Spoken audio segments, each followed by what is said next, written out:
Hi guys. Since we're getting close to the purported Antifa color revolution slated for November 4th, I thought we'd take a look at the possibility that we might see more than just smashed windows, stuff on fire, and objects thrown or swung at our heads. It is my belief that Soros and his globalist minions planned a U.S. color revolution a long time ago. Trump winning the White House only accelerated it, so let's see some of what we're up against. In this first one, July 2015, two gunmen tried to break into a machine gun store in Houston, Texas. This wasn't just an ordinary gun store, though. This store sells restricted weapons, weapons that are more dangerous than your average rifle or handgun. Thank God they didn't succeed this time, but the point is, they tried. Also here, January 2017, they tried to rob a Cobb County gun store, but the also armed owner stopped them. This is another one that, thankfully, the robber lost. Here, June 2017, two Tennessee gun stores were robbed. Suspects got away with multiple weapons. They're still floating around out there. Here in September 2017, three Grand Rapids, Michigan gun stores robbed over one weekend. A total of 20 guns were stolen. I would think that there would be a lot more stolen in three gun stores, unless they only had one gun apiece or 5 guns apiece or something like that. But there's a link in the description box to the article where they arrested 4 people for that particular break-in. Here in January 2017, Mapleton, Georgia gun and pawn shop owner thwarted attempted gun shop robbery.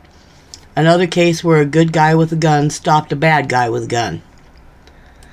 October 30th, 2017, gun shop broken into twice in 2 months.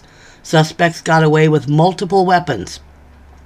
$10,000 reward for info leading to arrests, which basically means they neither caught the perps nor recovered the weapons. They may not even know how many weapons were taken. January 2017, this one's in Australia, with its ridiculous gun laws. A gun store was robbed at gunpoint and several guns were stolen. So much for strict laws that criminals ignore. Here we have, if there's no doubt about the intentions of these, possible intentions of some of these gun thieves, an April 2017 manhunt is on for a gun store robber who sent a manifesto to Trump. I didn't get the location for this one. You'll need to look it up for yourselves. Some media outlets are catered to the locals and don't really mention too much about where they're located. And here in Communist Run, Oregon, a Gresham area gun store was robbed of 7 guns, including an AR-15, in an overnight burglary on April 27, 2017. The suspect wore a mask and carried a backpack with a white smartphone. Now, why does that sound familiar to me? They never got those guns back either. So they're running around somewhere here in the Portland area. Here's an article. The Butler County Sheriff's Office says the suspects gained access to a gun shop and a convenience store by shooting out the glass doors on the front of the businesses. I couldn't find anything saying what state this is in, and I'm not a local, so I don't know where this is either. I only mention this because the feds have gotten involved looking for a group of thieves. I believe these types of gun store robberies might be Antifa thugs.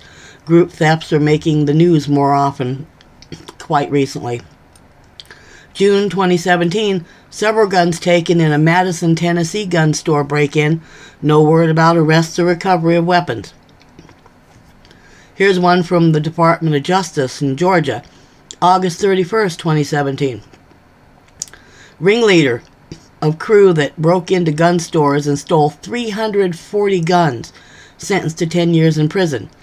It says he sold them to whomever had the money, so I'm guessing those weapons are still out there, probably in the hands of Antifa members. Even the Department of Justice couldn't recover the weapons. Here's one, July 2017. Shots fired at SWAT team during a gun store break-in. I didn't catch the location on this one either. You can use the graphic here to look it up if you like. Thieves made off with approximately 24 handguns and 6 rifles from a Rockville, Maryland gun store. No mention of anyone being caught for this or any weapons being recovered. June 2017, thieves got away with several firearms from a Woodridge, Connecticut gun store. Nothing further about that I found. In April 2016, several Rockville, Maryland gun stores lost dozens of weapons in a string of gun store robberies. No mention of recovering any of those either. Thieves still at large? I have greater concerns when they use words like a string of or a rash of and talk about groups of perps. That suggests coordinated operations to me.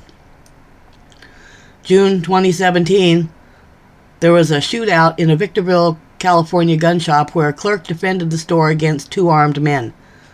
So much for California gun laws. A clerk in Washington state, conversely, was actually prosecuted for protecting himself when a robber attacked him after his wife was shot in the stomach in an earlier robbery.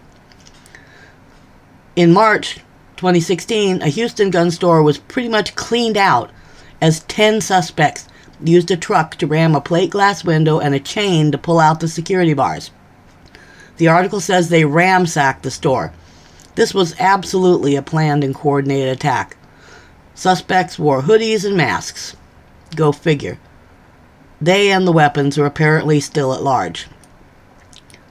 April 2017, Jamesville, Iowa gun store lost several guns in a smash and grab. No arrests, no recovery. October 23rd, 2017. Two 17-year-olds arrested in a Williamson County gun store robbery where 10 to 15 weapons were stolen. It took out a multi-agency operation to catch two 17-year-olds, meaning the feds were in on the hunt. What got my attention here is that the suspects are 17-year-old kids, just the kind one might find at an Antifa protest. September 2017, ATF offering reward for Gallatin, Tennessee gun store smash and grab. They don't even know how many weapons were stolen at the time of this writing. No suspects and no recovery of any weapons stolen was mentioned.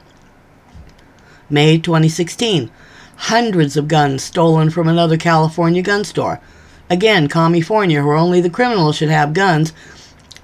Is there a new major law they could enact that would have stopped this heist?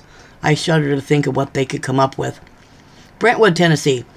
A brazen smash and grab at a Brentwood gun store that took place early Sunday morning when thieves used a stolen van to smash through the front of a business. 3 suspects then jumped out of the van and stole thousands of dollars of high-powered weapons.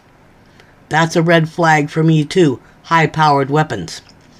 My point here is that Antifa may have procured enough weapons to be a threat to innocent people.